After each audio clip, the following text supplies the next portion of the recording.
Rejoignons Thierry Roland, Jean-Michel Larquet, Bordeaux Tours, c'était hier soir au stade Vélodrome de Bordeaux.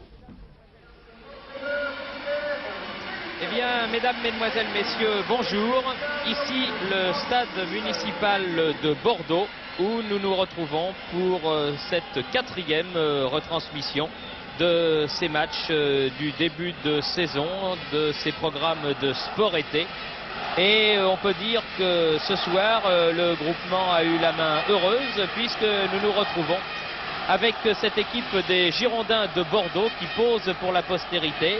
Vous voyez le nom des joueurs apparaître sur votre écran. Delachet donc dans les buts, Touvenel et Bracci arrière latéraux, Rohr et Trésor en défense centrale, Fernandez, Girard, Van Stralen un milieu de terrain et Giresse avec le numéro 13, le capitaine, Lacombe et Guémerich. Cette équipe des Girondins de Bordeaux qui pour la première fois depuis 11 ans se retrouve en tête du championnat de France professionnel de première division et justifie dès cette 7e journée, Jean-Michel, un petit peu le titre que l'on lui donnait avant le début du championnat en raison de son très bon recrutement de co-favoris au même titre que Nantes, que Saint-Étienne ou que Monaco.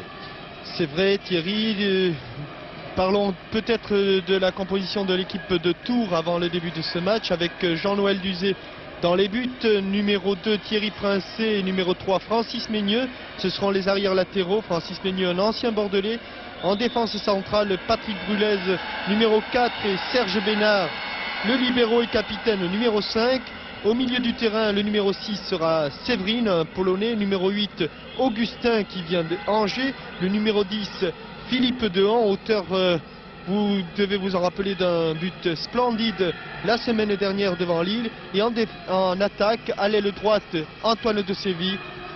Numéro 9, Delionis, le buteur monégasque qui est tourangeau cette année. Et numéro 11, Bernard Ferrigno. Oui Thierry, cette équipe de Bordeaux qui occupe la première place après avoir fait un début de championnat de choix.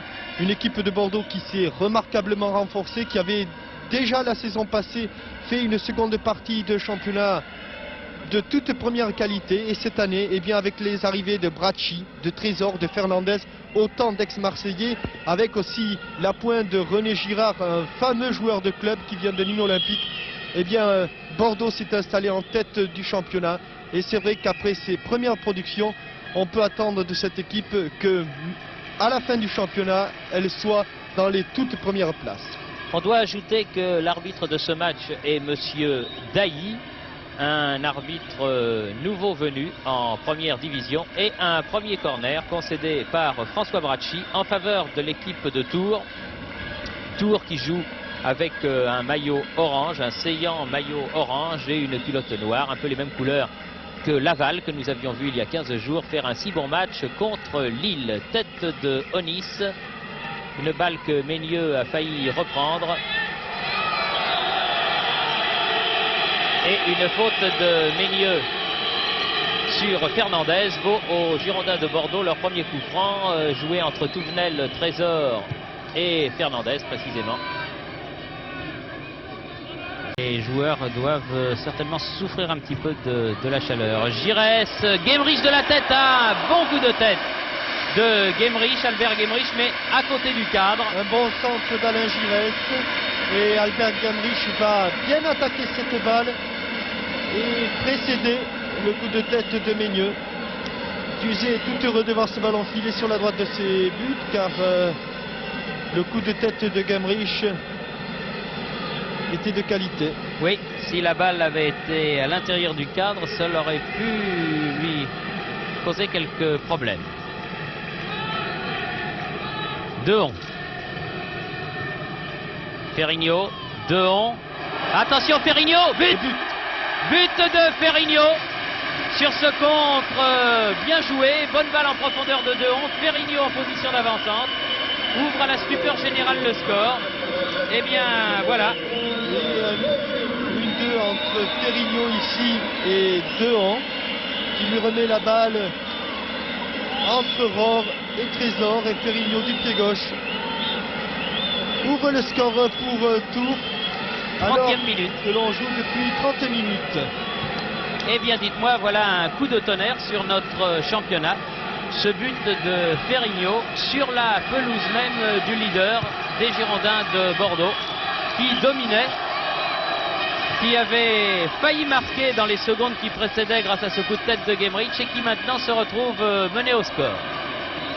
2-11, qui a bien joué le coup, ma foi, sur cette action.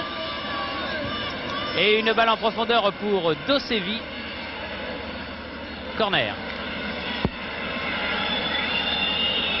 Ah, les Bordelais, certainement là, Jean-Michel, en ont pris un petit coup. C'est sûr, car depuis 30 minutes, ils ont quand même, même s'ils ont eu des occasions, ils ont quand même du mal à se trouver. Ils n'arrivent pas à faire peur à cette équipe de Tours qui, petit à petit, avait repris confiance en elle. On avait vu déjà une tête de Delionis. Et là, Ferrigno, qui était le buteur aussi de cette équipe l'an passé en deuxième division, a lancé le match. Girard, Van Stralen. Ah, Ferrigno bien revenu. Une hésitation de Van Stralen qui a voulu donner ce ballon à Touvenel. Trésor. Trésor. Lacombe. Ah, bien joué pour Marius Trésor. Et belle sortie de Duzé. C'était bien fait. Et un petit peu court et sur cette action que l'on revoit ici, monsieur Dailly siffle la mi-temps. Dribble pivotant de Bernard Lacombe qui donne cette balle pour Marius Trésor qui a poursuivi son action. Et à la lutte, bien Jean-Noël Duzé a le dernier mot. Ce sera en effet la dernière action de cette première mi-temps, puisque les deux équipes regagnent les vestiaires. Nous nous retrouvons donc dans quelques instants pour suivre la deuxième mi-temps qui promet beaucoup avec ce score au repos. Bordeaux 0, Tours 1, Ferrigno 30e minute. Fernandez, Blacard, Girard, ballon à effet et nouveau corner. Ah, il y en aura eu des corners, certainement pas loin de 2 douzaines en faveur de l'équipe de Bordeaux. Tête de Marius Trésor, sortie au point et encore. Ah, et but marqué contre son camp à la dernière seconde de la partie, incroyable. C'est le petit Coiffier qui malheureusement va mettre ses buts sur ce ballon dégagé par Thierry Princé. Tête de Marius Trésor. Duzé manque son dégagement, la balle tombe dans les pieds de Lacombe qui du bout du pied pousse ses ballons. Thierry Princé sur la ligne de but, mais tape sur la cuisse de Pascal Coiffier. Alors que l'on jouait la 92e minute de la partie. 92e minute de la partie, mais l'arbitre avait signalé depuis pas mal de temps qu'il ferait jouer des secondes supplémentaires. Et l'exploit des voilà. s'est paralysé à la dernière seconde. Dernière seconde, Quel vraiment. malheur pour les Tourangeaux.